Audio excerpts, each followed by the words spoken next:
Hello, everyone, and welcome to the Secretary of the Navy guest lecture series from the United States Naval Postgraduate School in Monterey, California. I'm John Hammerer, the Chair of Integrated Air and Missile Defense here at NPS, and it's my great privilege to be your moderator today. It's taken me much more time than I'm ready to admit to rise from where you're sitting today to this virtual stage. But I can tell you without hesitation that SGLs were an important part of my formation here at NPS. They were a portal to a much bigger world beyond the lifelines of the classroom. These lectures are an indispensable part of our professional development. They provide the strategic and operational context to the important work we do in every class, in every laboratory, and every thesis. They make our research and education directly relevant to not only today's problems, but those impossible to anticipate in the decades to come. At NPS, the bridge between the theoretical and the practical is short and it's strong. As a result, you enter NPS as a proven tactical level practitioner, and you leave as a highly educated expert, competent and confident in the acquisition, employment, and sustainment of the most sophisticated instrument of naval power mankind has ever witnessed. Today, our distinguished guest will provide you with wisdom, and I would encourage you to take notes. Finally, on a professional note, having known and served with him for decades, I can tell you that he is the epitome of the professional naval officer and the personification of honor, courage, and commitment. You would do well to follow in his wake. After his remarks, our guest will take questions from a panel of officers, and if time permits, the live stream audience. It's now my privilege to introduce the president of the Naval Postgraduate School, Vice Admiral Anne Rondeau, who will introduce our guest speaker. Admiral, over to you, ma'am. Thank you, John, and welcome to everybody who is in this virtual SGL. We are delighted to be able to have Vice Admiral Hill here, who is the 11th Director of the Missile Defense Agency, where he oversees the agency's mission to develop, deliver, and sustain layered capabilities to defend the United States, deployed forces, allies, and friends against missile attacks in all phases of flight. Boy, is that ever a critical mission now, as much as it ever has been. Prior to leading MDA, the Admiral was a program executive officer, the PEO, for integrated warfare systems, where he developed and certified deployment of all surface ship combat control systems, radars, missiles, launchers, electronic warfare, naval gunnery systems, and surface and subsurface anti-submarine warfare mission capabilities within the fleet and the joint force. He's held other leadership and acquisition engineering jobs in the Navy, including Aegis Shipbuilding and Naval Surface Warfare Center Dahlgren Division and Port Hueneme Division. He also served as the Aegis Combat Systems Major Program Manager, responsible for the delivery of naval integrated fire controlling counter-air and integrated air and missile defense capabilities to forces afloat. If anybody has been through the Navy for quite a while, they will know what a critical system Aegis still is. And one of the reasons for that is its adaptability and its inherent ability to adjust and grow. And the kinds of leaders that have been able to do that are like Vice Admiral Hill. Proudly, Vice Admiral Hill is a graduate of the NPS Applied Physics and Ordnance Engineering curriculum and a recipient of the NPS Distinguished Alumnus Award. And as Captain Hammer has said, he is the epitome of what a very professional and terrific naval officer and leader who we value so very much. So Admiral Hill, sir, over to you. Admiral Rondeau, thank you so very much for such a great introduction. It's rare that anybody says anything nice about me these days, so thanks for that. Professor Hammerer, thank you for the opportunity to speak here today. I'm pretty excited about this. As Amarando mentioned, as a graduate of Naval Postgraduate School, I will be the first to tell you that everything I learned while I was there, the interaction with my fellow students, the interaction with the professors, the projects we did, the thesis work, all of it stays with you throughout your career.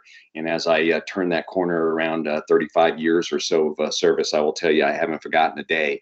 And we can talk about King Hall later, but it really is a very special time in your life when you're out on the Monterey Peninsula.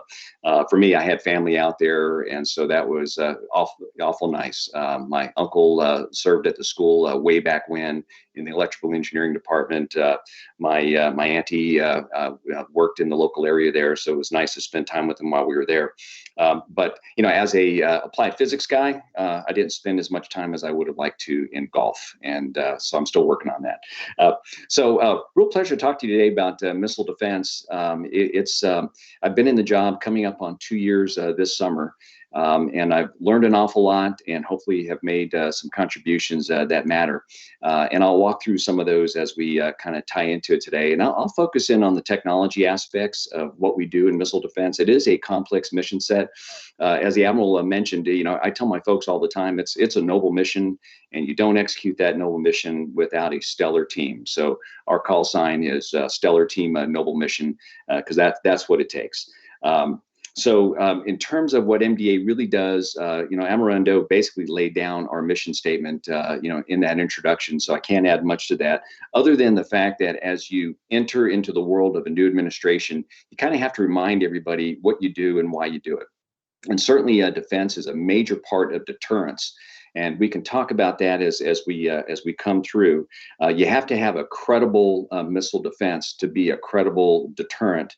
And for us, it's really focused in from a ballistic missile perspective on the rogue nations of North Korea and Iran. And so I'll talk to you about that. When you look at sensor architectures and the weapons that we use, it's really tied towards that. But as you walk into the evolution of the threat, which I'll get into in just a bit, hypersonic missile defense and long range or strategic cruise missiles, it all looks the same from the deck of a ship. Everything's coming in fast, it's maneuvering.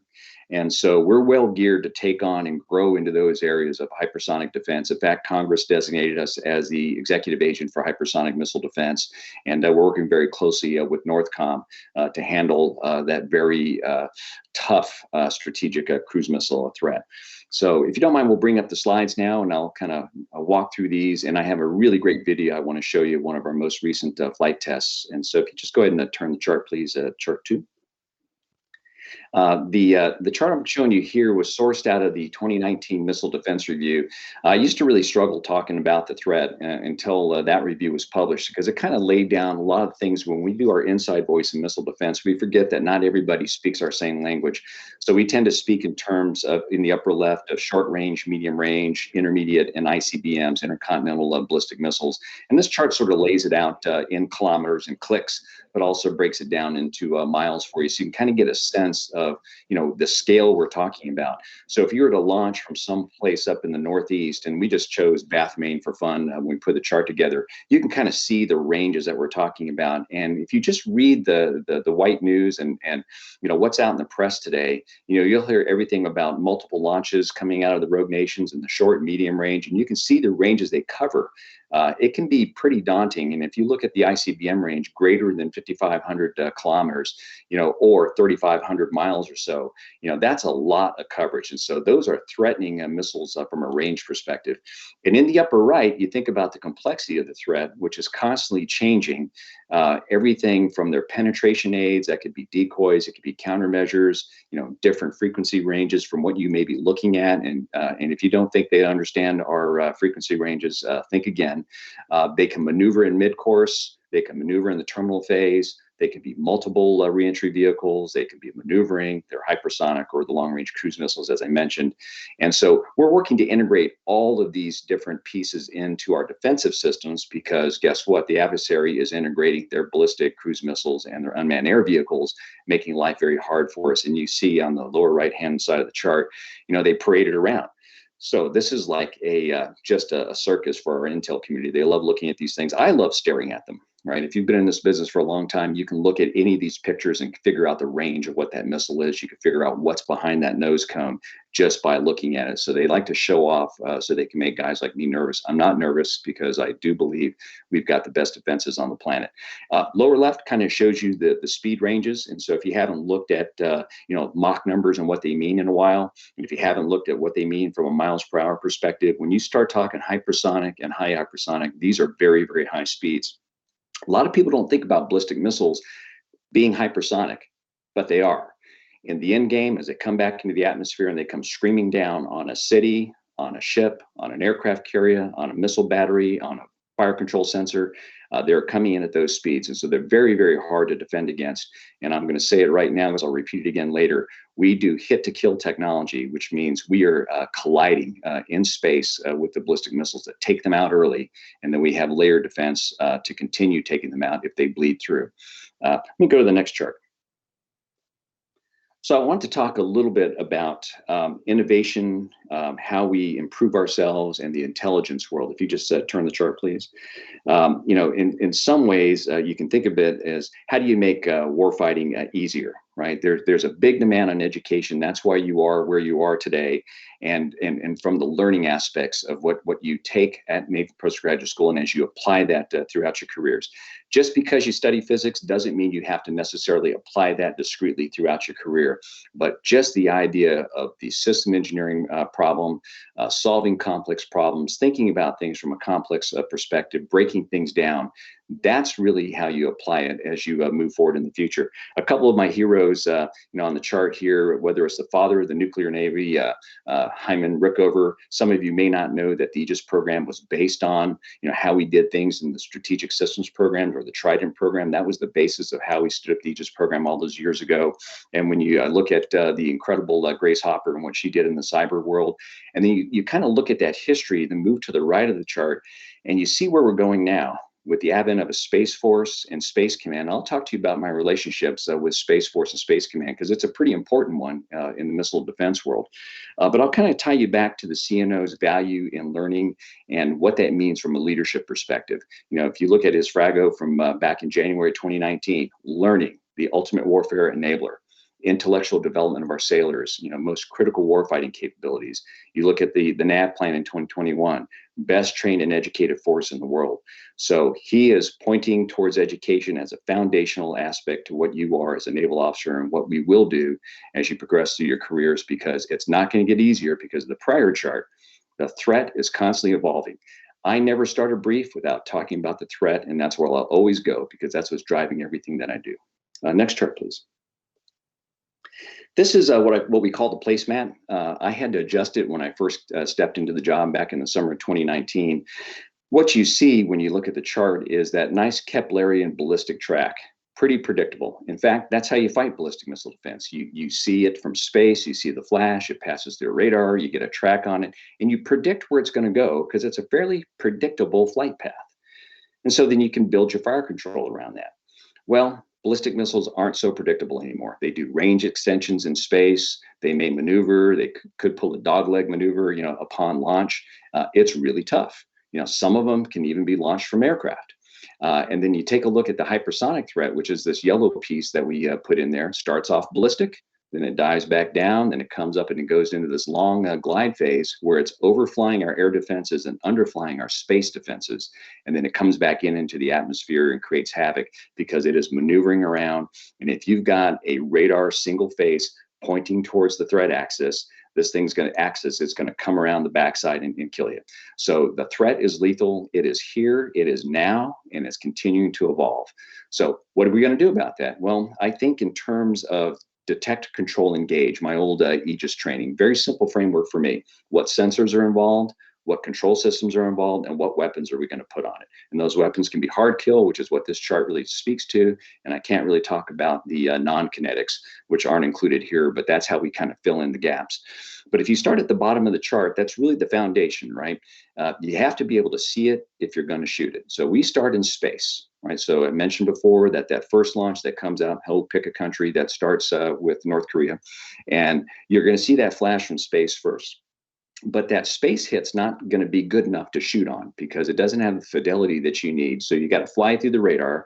So you get the radar track on it, you feed that to the fire control system, you launch the missile, you talk to the missile all the way up until it engages, and then we hit it with the direct hit. The missile in the center of the chart, that's the ground-based interceptor. I'll talk a little bit about GMD, can answer questions on that later. The workhorse of the fleet is the SM-3 Block 1B. That's kind of the third missile over from left to right. And then the Block 2A is a cooperative development. We're very proud of that cooperative development with the country of Japan that built that 21-inch full caliber missile that just maxes out the size within the vertical launching system on our ships. And I'll show you the flight test here in just a bit where we operated outside the design space of that missile to take on a long range target. And then there's the terminal high altitude air defense. That's the next layer that kind of engages right on the edge of the atmosphere and into space. The SM-6 highly maneuverable missile we use in sea-based terminal mode, which protects the aircraft carrier against a maneuvering threat. And so that's probably, if I had to say what defenses do we have for hypersonics today, that is the one, defending the sea base today. And we're constantly improving that. And I'll talk to you about the glide phase interceptor when we get to the end of the brief. And then, of course, our friends in the Army. So you'll see a mix of services here, right? When you look across the chart, we work very closely with the Army, working very closely with the Navy. The sensors are pretty much lead service, Air Force or Space Force. So every service is represented here. The Army's operating GMD today up in Fort Greely, Alaska, and in Vandenberg. So it's a multi-service, multi-combatant command kind of fight, because our mission, again, is to protect the homeland, protect the forward deployed forces and our allies and friends. All that comes together with command and control, where the operators tend to see the system, right? No different from an Aegis ship, right? You're in CIC and you're seeing the tracks on the display, you're touching the system. Same thing for Northcom. For a big homeland defense fight, those tracks are going to the glass and we control it from Northcom as an example. If you're in Indo-PACOM, same sort of thing. And so command and control battle management, pretty important. 15 time zones, hardened networks going around the globe to net all this together. So that's our active missile defense system. Now, let me roll to the next chart. I want to talk to you a little bit about something called FTM 44, Flight Test Mission 44. That's our nomenclature for the M is maritime, and this is for a Navy mission. And this is a great COVID-19 story, so I'll just share this one with you. This was a congressionally directed test to show that we could do a defense of Hawaii scenario against an ICBM from a rogue nation in Indo-PACOM, and you can figure out who that is. And so we had to go off and build an ICBM target. One of the joys of being a defense organization is that you will build the targets you shoot against, which means you're working very closely with the intelligence community. You're working very closely with the operational testers to make sure you're operationally realistic. And then you have to kind of find those ranges. I showed you that 5,500 kilometer range that we have to do for an ICBM. And so we had to have the target out in the middle of nowhere in Kwajalein. And we had the target on site ready to go at the beginning of 2020. We were working with the Army to land the TPY-2 radar on Wake Island. So if you were to rotate this scenario around, it would look a lot like that Indo-PACOM threat coming towards Hawaii. And that we need to have the ship down, basically looking up to kind of catch it in the end game. And when I say outside of its design requirements, the Aegis combat system was not designed to go against the intercontinental ballistic threat. And the SM-3 Block 2A was designed to go against intermediate ballistic threats. And so we were way outside our design space, but we knew through modeling and simulation that we could do it. Now the question was, could we actually go prove that on the range? And so I'm going to show you the video here in just a second, and we'll kind of walk you through that. The rest of the COVID-19 story is kind of an all-service story, and that's one of my big themes for you today. The Army, SMDC, Space and Missile Defense Command, they're handling the operations out in Kwajalein. So we work very closely with the Army to put the target there. And when the Republic of Marshall Islands closed down for the COVID-19, we had to put the target in caretaking status, which means we had not finished stacking the target in all of its stages. So we had a lot of help. It was the folks who stayed on the island that helped us to maintain the target, keeping the batteries charged, doing the maintenance on it, making sure that the weather wasn't going to do something funky to it, because we had no idea how long we were going to be delayed. We had planned to execute the test in May. And so if you look back in 2020, not such a good time to go do that. We eventually got it off in November after things opened up just a bit. We made sure we had all the mitigations in place. You had to do a lot of special things like shadow teams on the test team in case somebody got sick. We had to make sure that the ship and the ship's crew were safe and that we weren't requesting them to do ammunition unloads in crazy places or port visits. Once they went out on station, they were out on station. And then you see a bunch of other different range assets out there. We collect data. When we test, it is all about the data.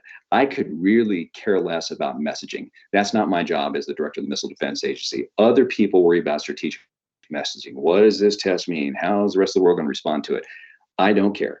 I'm just trying to answer the mail and to prove to ourselves and collect the data we need so we can continue to improve the overall system.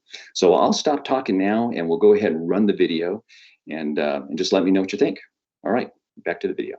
We're going to go left to right and we're going to talk about the target in the Republic of the Marshall Islands, a sovereign state that had never had a COVID-19 infection. So they did not want us there back in the May timeframe.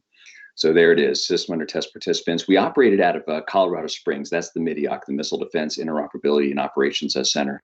You see the target spinning off to the left. It doesn't really do that, but we need to plant it out there in Kwajalein. That's what's buzzing. There's your target launch. And if you've ever seen an ICBM launch, this is pretty much what it looks like. You can look at a world view of this, and this is taken from one of the aircraft. You can see the props going there. You can see some light ups there. I talked about how our overhead assets initially get that track. There's some great Americans there in the MIDIOC in Colorado Springs. You see their target's been acquired. What's amazing about this test and what really made it tough was not the in-game closing velocity that I talked about earlier before. It was really the long dead reckoning for my surface warrior friends out there where we don't have a sensor on the target, where you have a lot of error propagated in that track because you don't really know where it's at. All right. So that was the real challenge, the longest propagated track ever. We did get a track on it, passed by C2BMC, the command and control, took that engage on remote data from the sensors that saw it early, got it down to the ship launched the missile. First stage drops, second stage drops, third stage here with the kill vehicle on top or the warhead for the folks that are old fashioned air defenders. And then it does its divert maneuver in the end game here because it's got the target in sights. And right when we hit the target, we will send a picture down. So we always get to see, it's the first confirmation that we've actually had a hit because you can actually see the RV in the IR shot that comes down. It's called a kill assessment capability. And so we're doing aim point selection now because you have to hit it in the right place to take out submunitions or nuclear payloads, that kind of thing. And there it is. There was confirmation from all of our sensors that we actually had the hit. The ship is the mighty USS John Finn. Built by the mighty U.S. Navy, where we have ballistic missile defense and integrated air missile defense in stride in new construction. We started with modernizing some of the oldest ships first, and then they're now in new construction, just coming out in numbers. So I said that for our friend Xiping. All right, there's a video. Thank you for that. Okay, so kind of just shifting over, I talked about the importance of space. You may ask yourself, well, as things start to maneuver, if the ballistic tracks aren't as ballistic as they were before because they can now range extend, or let's say they have a dim upper stage because they're getting smart enough to change their propellant, they fly with less aluminum in the propellant, so it's much harder to see from an infrared perspective, or from a radar perspective down on the ground. How do you solve that problem? Well, you kind of need to take your sensor architecture off of all the islands and not rely on all the ships to have that independent sensor capability. And you need to go up into space so that you're looking down because if they maneuver, they become unpredictable and they become a global threat. So you really do have to be in space. So I mentioned that we take advantage of the sensors up on the upper left, right? That's your basic Space Force owned and operated space-based infrared systems. There's that, and there's a future next generation coming that gets the first hit, turns over to a radar. Then we're talking to each other through the comm satellites. We have to have good precision navigation and timing, so we're using that. You'll see something called HBTSS under track and identify. That's hypersonic ballistic tracking space sensor. We're working that in concert with the Space Development Agency and with the Space Force. We have a prototype birds up called the Space Tracking and Surveillance Systems. That's where we really did our prototyping for the HBTSS, focused in on that hypersonic vehicle. And then we have space-based kill assessment, which we put up a couple years ago. We have a constellation that we put up on commercial satellites, and we say hiding in plain sight because we are up there in a much larger constellation, leveraging a commercial lift. And what that does is that tells the warfighter that, yes, not only did you get a hit, but we're going to tell you if you killed it or not. And so you can kind of see that architecture coming together here over time. Again, detect and warning, coming through the communications, position and timing, identify, get that track quality data down to the shooter through the command and control, battle management, and then you want to do a hit and a kill assessment. So space is very important, and operating in space is a unique environment. So those requirements will be different once you fly into that environment, because they have all sorts of things, whether it's space radiation or other aspects of just the natural Earth that make operating up there different and pretty difficult. It's one of the reasons why we're not on Mars today. All right, the next chart. So I want to talk to you about more specific capability to get to hypersonic defense. And so talked about space, right? And I mentioned before, detect, control, engage. You want to be able to see it in order to shoot it. So you've got your sensors, and you have a command and control system. Now we need a weapon, right? So I mentioned that if you look at the threat coming from right to left, that's the red trajectory here, right? There it goes up, and then it goes into its glide phase, and it comes down. I mentioned that we have sea-based terminal capability with SM-6. That's the engaging capability that we have deployed today that we're working to improve. And in fact, we have a test coming up here in the near term where we will test against a very high fidelity version of the target that comes after the sea base. And I anticipate we're going to do very well in there. Again, I go back to how important modeling and simulation is, how important it is working with the intelligence community so that you have confidence when you step out onto the test range and we're not wasting anybody's time or the taxpayers' dollars. So that is coming. So, but that's never good, right? You don't always want to be in the terminal phase. You want to have a layered defense. So we want to kill it earlier. So I mentioned the glide phase when they're flying and bouncing along the top of the atmosphere. That's when with these vehicles are the most vulnerable, right? So many of them are rolling over, trying to dissipate heat. They're getting ready to come into the atmosphere and do their dive and maneuver. So if you take them out here, or at least you fly by, you may change their trajectory and take them away from their intended target and make that terminal defense much harder. So we just released a broad area announcement yesterday out to industry where we will assess and we will make awards later in the year to get to a systems requirement review in the 22 timeframe so that we can move quickly into a development program, because we believe that the arsenal we have out there today, it's a modification of that. And so we can go quickly to get that first glide phase interceptor. And it can operate by using something called engage on remote, where an uprange ship gets the first hit. That would be the ship you see sort of in the center of the chart and gets the first look at it, passes that data through command and control and battle management down to the shooting ship that can then do something called launch on or engage on remote data and take it out early and then take another shot when you get into terminal phase. And so that's the path we're going down now for hypersonic defense. You may have heard in a lot of venues that it's not worth it defending against them. They're just too hard. I'm not a believer in that. We have capability now. The Aegis combat system has the capability in it. We have our sea-based terminal capability. We have a command and control. We're getting the space assets in place, and we can take advantage of an uprange destroyer or cruiser in the meantime to get a look at this and get the track down to the shooting ship. So I believe it is possible, and we're working our way to deliver that capability to the Navy. We're going to constrain it to the VLS on a ship, and then that same missile can then be ported over to a land-based test site to protect other critical assets against this kind of threat. So that is a glide phase. So I'm going to go ahead and wrap up now so we can go to the questions. Next chart, please. And I just want to leave you with the priorities of the Missile Defense Agency. I mentioned before operations and sustainment. When it comes down to supporting all the services and the combatant commands that are doing missile defense, we have to be there to ensure things like the SBX, which is that big golf ball up there. That's a discriminating radar that's out there on station. It's been on station for a long time. It originally was a test asset, but it's out there doing full operations now to defend the country because it provides a great discrimination capability. And what I mean by that, out of that threat complex, it is grabbing the RV or the lethal object, and it's helping to tell where the missile is going to go. Production and fielding, boy, that's your classic development. This is what most program managers grow up to go do. And then development and technology is kind of to the left of that life cycle. But this is the priority by which I lay down the budget. I'm going to take care of the warfighter first. I'm going to make sure we're producing and getting things to the field. We're going to deploy capability, and then we're going to be assessing the threat, bringing in the technology, doing the hardcore development, so we can go right back up this page. But those are the priorities to support and defend the nation. And that takes me to the end of what I had for you today, and I'll look forward to questions. Thanks. Thank you very much, Admiral. That was really insightful. And, you know, one of the things that you said at the top of your remarks, referred to the foundations that you received here at NPS, and that certainly resonated with me.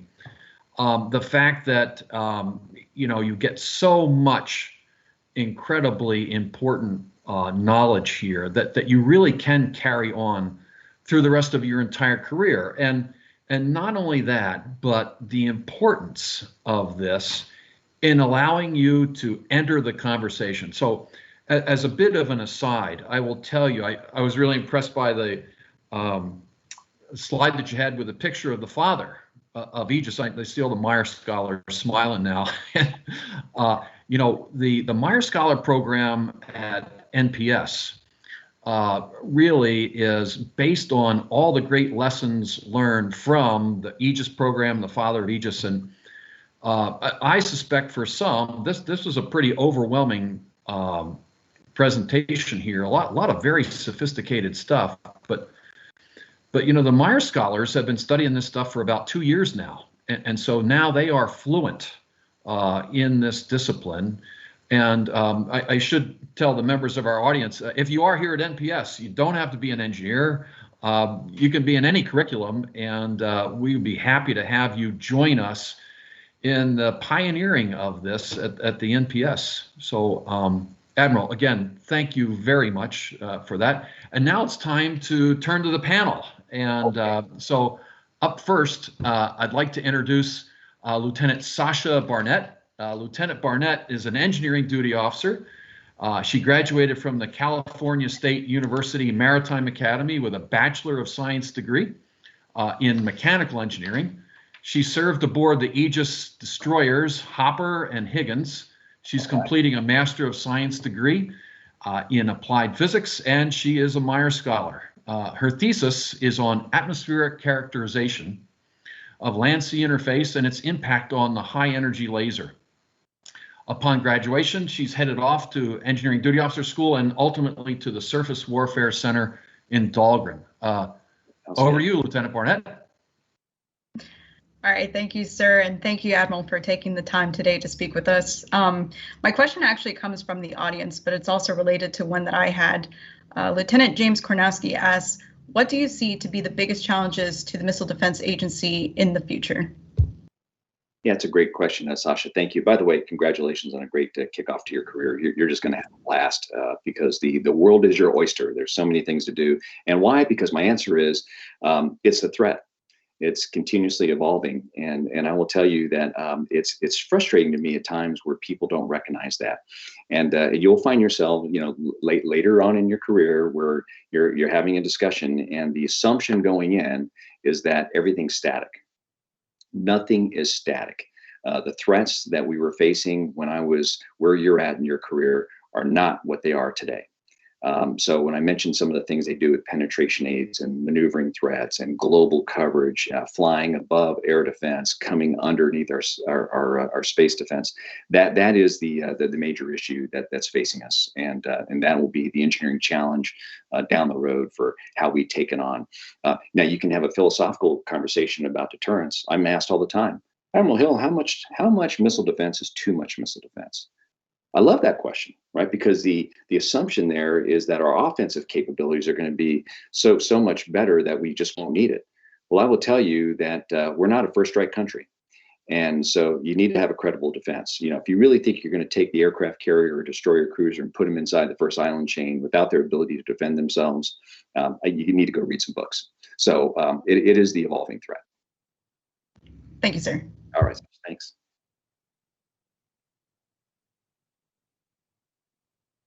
John, you're on mute. John, you're on mute.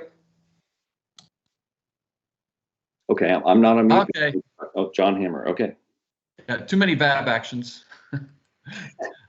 Admiral, our next question is from Lieutenant J.C. Hanisco. He's a surface warfare officer and he graduated from Franklin and Marshall. He's got a Bachelor of Arts degree in government, and then he went on to serve aboard Aegis cruiser USS Chancellorsville, and he's a plank owner of the Aegis destroyer USS Thomas Hudner. All right. He's also a Meyer Scholar selected in 2020, and he's completing a Master of Business Administration degree in financial management. His thesis involves the analysis of 360-degree feedback program used by the Surface Warfare Officer School. After graduation, he will report to the Navy's Board of Inspection and Survey. Lieutenant Hanisco. Thank you, Captain Hammer. Good afternoon, Admiral Hill. Thank you for being with us. So my question is for the folks like me who are going back to sea in the next 5 years as department heads, and will be standing the watch as tactical action officer. So we'll all get some baseline training at Dahlgren, but not all of us have the same education or experiences at sea before that. What is one recommendation you would have, one development either in terms of our technology or threat systems for those folks like me to be smarter and sharper watchstanders in the future, sir? Yeah, that's a thanks, JC. It's a great question, and it's a tough one because it almost goes back to my answer to Sasha, which is kind of what keeps me up at night. It is the evolving threat. So I used to tell everybody when I was in the PEO that it was all about warfighting capability into the hands of our sailors, right? So I'm always amazed at what the fleet does with what the development community provides, because sometimes it can be surprising. So when a cooperative engagement was delivered, the fleet did it differently than what the program managers had in mind. When Naval Integrated Fire Control matured, it's being used differently today than what we originally thought. When we designed the Aegis ship, for example, it wasn't designed to do space tracks. That was an air defense platform, right? So we took advantage of the robustness in the system. So I would tell you that the most important thing that you can do as a warfighter is to continue to give feedback to the development community, but really think about your techniques, tactics, and procedures, right? Because there are going to be things that you can do with these systems that we probably haven't thought about on the development side. And that feedback and how you operate will be different. So if I'm going to provide you, say, a glide phase interceptor capability, right? It's under the assumption that you're either going to be sitting, in an area where launching that missile makes sense. It could be that where you happen to be stationed at the time, you're going to see it, right? So the question is, how do you get that data to the other guy who's loaded out with the glide phase interceptor? So I would just ask you to just think differently, knowing that there's going to be a grunge of capabilities, right? That we're going to up our game on offensive capabilities on the ship. You may or may not see directed energy lethality at the levels that can take on things like ballistics or hypersonics, but you sure as heck can handle, the unmanned air vehicles and those other things that threaten the ship. So I think it's a broad environment out there, but don't ever forget that it is the threat gets a vote, and as soon as you figure out how you're going to operate something, they're going to change it. So keep an eye on the threat. Thank you, sir. All right, thanks, JC. Appreciate it. Admiral, the next question comes from Air Force Major Sean Batson. He's an intelligence weapons officer in the Northeast Asia Foreign Area Officer Training Pipeline. He's a graduate of the Air Force Weapons School, where he's also an instructor. A prior enlisted aircrew member, he graduated from American Military University with a bachelor's in Middle Eastern Studies and a master's degree in strategic intelligence. After graduation, he'll attend the Defense Language Institute for Japanese and will be assigned to the U.S. Indo-Pacific Command Strategic Planning and Policy Division, J5. Yeah, super. All right. Hi, Sean. Good evening, Admiral. Appreciate your time on behalf of the Department of the Air Force. Sir, as you mentioned, Missile Defense Agency sensor assets are hosted often in allied nations. Currently, A and APY-2 radars provide support to the MDA in both Japan and Korea.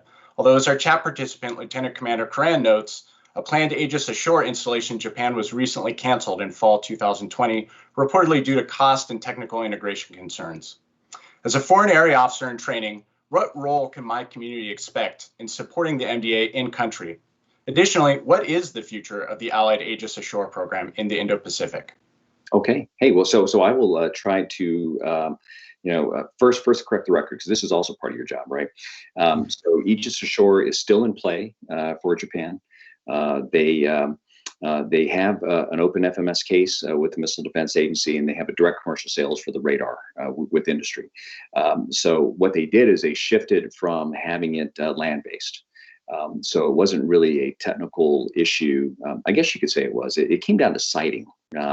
So one of the challenges of being hosted by another country is that you have to deal with siting issues. In this case, this was a case that would directly support the defense of Japan. It was going to be their basic national missile defense, but they could not convince the local communities where they selected the sites that they could safely have a booster drop zone. So I mentioned before that when you launch a missile, boosters fall, right? And so where the sites were, it just wasn't going to work for the way that the system works. And so one of the things you can do as an FAO is to help them understand, the technical aspects of programs, right? And don't be intimidated by that if you don't have a technical background. I tell everybody that's okay. It's my job to simplify the complexity of some of the things we do because I need your help. And so I think early on in the site selection, we could have done a better job. I think we could have done a much better job in helping them understand how the system works, as an example, right? So when a foreign country or an ally like Japan, who I consider to be probably our greatest ally in that region, I kind of take it as, hey, we could have done a lot better job in helping them do that. So what we're doing now is we're working with them very closely to determine, what their sea-based version of that would be. So in order to solve the problem of booster drop zones and siting issues and local community concerns, they've decided to take it to sea, which is great. We know how to build Aegis ships, and they're a great Aegis partner, and we've been doing it for a long time. I just don't know what the configuration of that would be. And so I'll respect the Japanese decision cycle as they work their way through that. But we have a strong partnership with them, and I'm really excited to see where they go, because it's going to be a pretty game-changing event once they lock down their configuration and we move out again. So that's the answer to that one, and hopefully I answered your question on FAO support.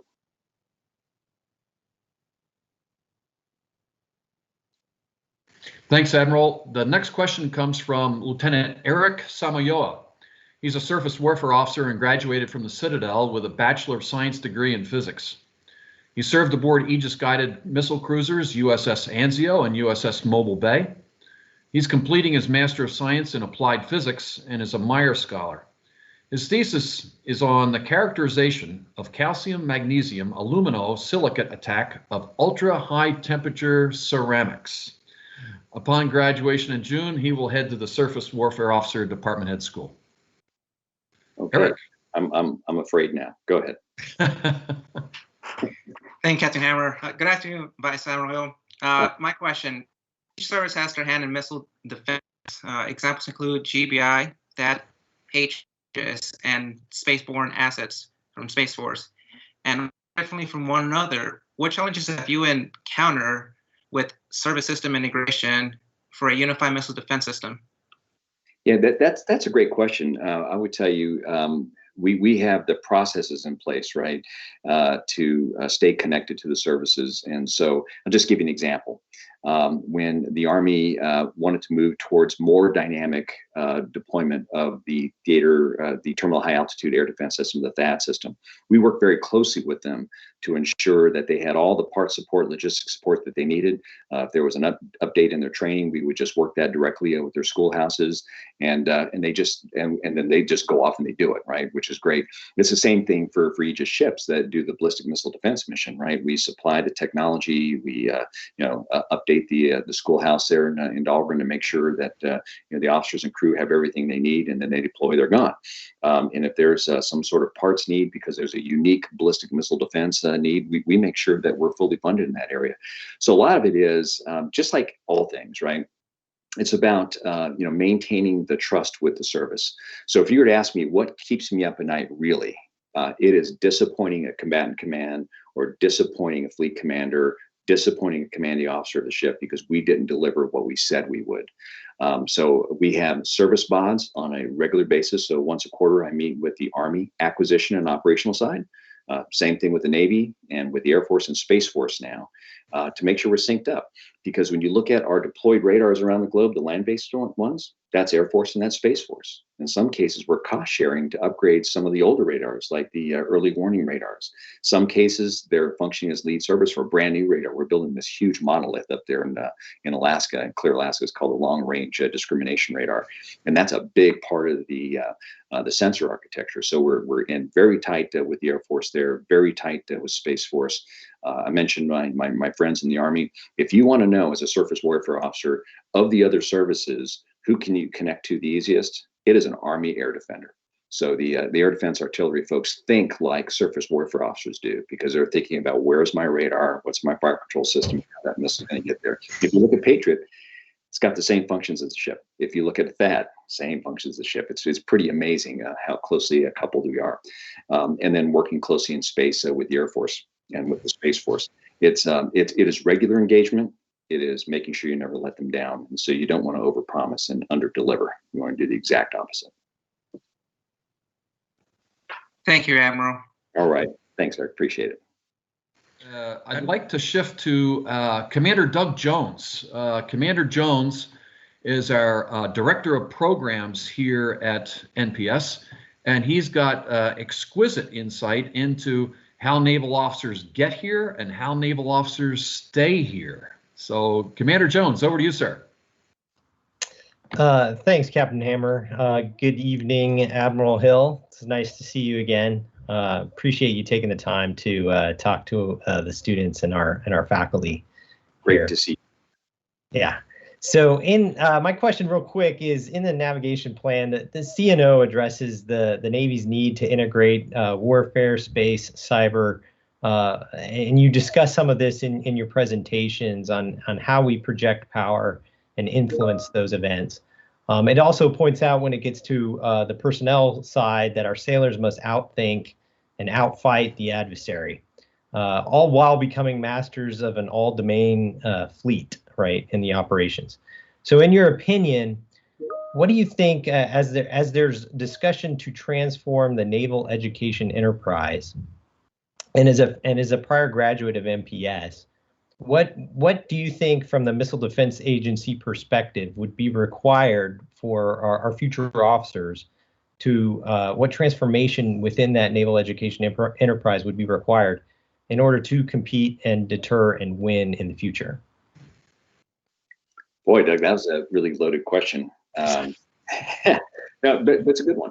I will tell you that we have been pursuing all domain operations for a long time, even at the joint level. I would say that the Navy is probably further ahead than the other services just because of the world that we operate in, right? Whether it's in aviation or on the surface, below the surface. And it's tough because you're moving between different mediums, which right away change the technology that you need to leverage in order to do that, right? If you want to have that common operating picture that goes from the seabed up to space. So that's a really hard world to operate in. And I think we've come through a lot. I think that the work that Admiral Small is doing in Project Overmatch is going to be something that has an impact on the joint world as we go down the path of JADC2 in the future. So everyone recognizes the need to be fully connected. And so we work that, for us, our technical architecture is the command and control battle management system that I mentioned earlier, because that's how we tie our sensors together. That's how we tie our weapons together. It's how we bring in other data sources like F-35s and things like that.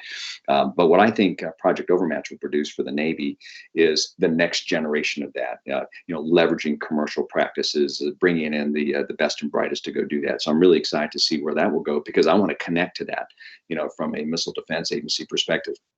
But I think what you were getting at, given the complexity of the all-domain fight out there, given how fast the adversaries are moving, what would that education reform look like?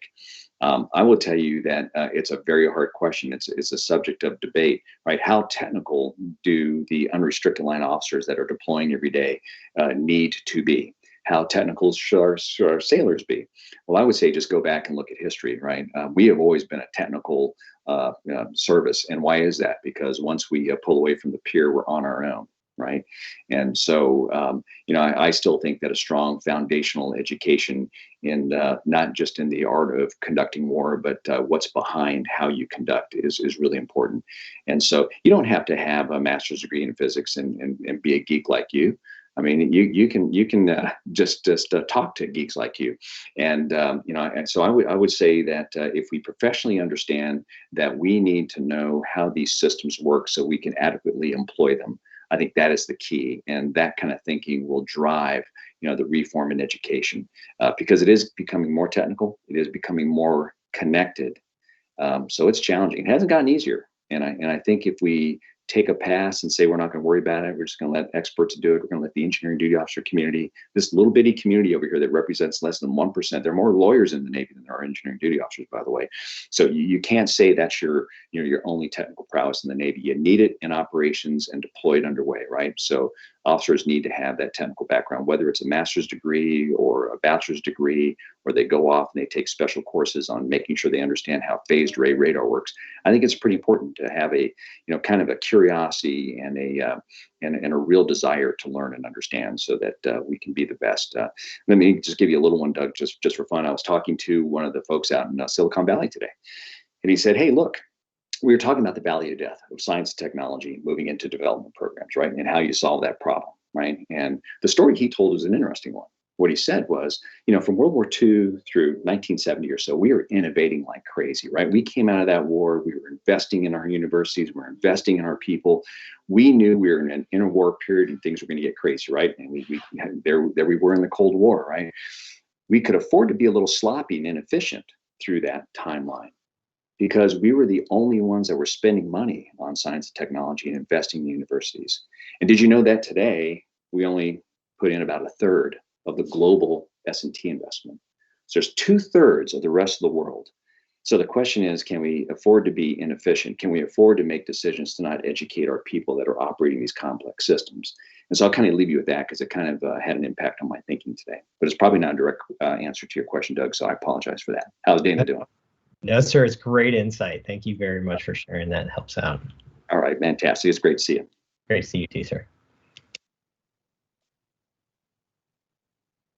In the spirit of saving the best for last, we're going to give it another try with Lieutenant Sunda, and we're going to make this happen. So he is still a surface warfare officer and still a Meyer Scholar. So Lieutenant Sunda, over to you, sir. Good afternoon, Admiral.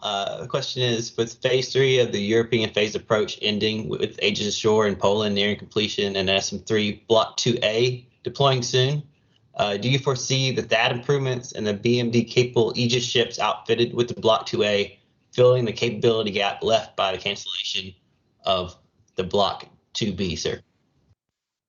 Holy smokes, who have you been talking to, Russell? That's way inside my wheelhouse, almost too much to know, but that's okay. It's good to know that you're thinking along those lines. So just for the sake of everybody else, the missile system, it's Russell, right? That mentioned this. He mentioned an SM-3 Block 2B missile. That missile program was not pursued. I guess it's been about 10 years, right? So that's been off the books for a long time. So really, the missile that we are relying on for defense of Europe with the Aegis Ashore sites in Romania and Poland is the cooperative developed missile that I mentioned before, the SM-3 Block 2A, which we just tested against an intercontinental ballistic missile. So we're going to continue to evolve the Aegis combat system. We're going to continue to evolve the Standard Missile family, and we're going to continue to evolve the Terminal High Altitude Air Defense System, THAAD. The next one in line, in fact, likely to test against longer range threats will be the THAAD system, and that's in close coordination with the Army. We're doing an interoperability engineering event with THAAD and Patriot, remoting the launchers. We're launching Patriots based on THAAD data. We're going to control a THAAD or a Patriot launcher with the THAAD combat system here in the next few months in a pretty major test. So we're going to continue to evolve those is the answer to it. And why? It goes right back to what I said at the beginning. It is all about the threat. So the threat's evolving, so we're going to continue to evolve these systems. None of them are static. Then you sort of cross a little bit into what might be a policy discussion. So the question is, when do we introduce ICBM killing capability in Navy ships and Navy ashore sites like Aegis. And I leave that to the policy folks to work on that one, because it's got some implications on arms races and those sorts of things. So we need to really think through that. But that, again, that's not my job. I'm answering the mail technically, saying what can be done. And then I leave it up to the policy experts out there to go figure that out. That's probably more than what you want to hear, Russell, but there it is. Thank you, sir. All right, thank you. Glad you got online. Admiral, thanks very much. That's our last question. I would like to thank you on behalf of all of NPS and the Meyer Scholars for great insight you provided for us today. We can't wait to have you back.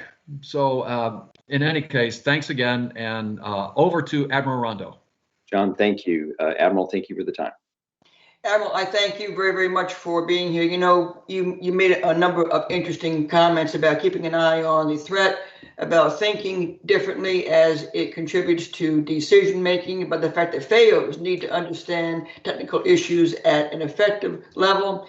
The integration is important, and knowing the expertise of other services, and that a strong foundational of education in the art of war is important. As much as important, though, is to understand what is behind it. And so we thank you very much. I'd like to offer to you some last words prior to signing off, Admiral.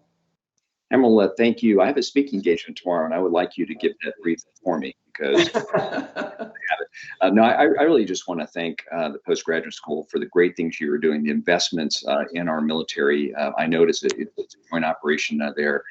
I see the benefits of that every day.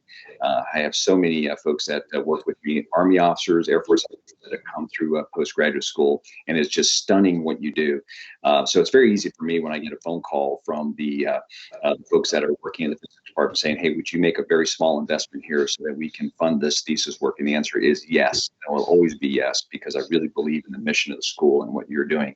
I really appreciated the time to talk to the Meyer Scholars today. I think it's an important program. Not just because I'm a student of Admiral Meyer. I like to tell everybody I was probably one of the last active duty guys he screamed at before he retired. And so it's meaningful to me that you're carrying on the tradition there of really understanding complex warfighting problems with complex technology solutions. And thanks again for the time. I'll look forward to the next time, and hope you guys have a great evening. Thanks again for putting up with me. Hi, sir. And we look forward to you visiting. For the rest of the audience, on the 27th of April, we have Mr. Joe Bryan, the SECNAV Climate Advisor leading the DoD Climate Change Working Group. His talk is on the security implications of climate change. And on the 25th of May, the Chief of Naval Research, Rear Admiral Lawrence Selby, who will be speaking on reimagining the future force. To our students and our audience, thanks. What a great and intelligent session we just had, and it's always good to have you all on. So I thank you, and have a good evening out here.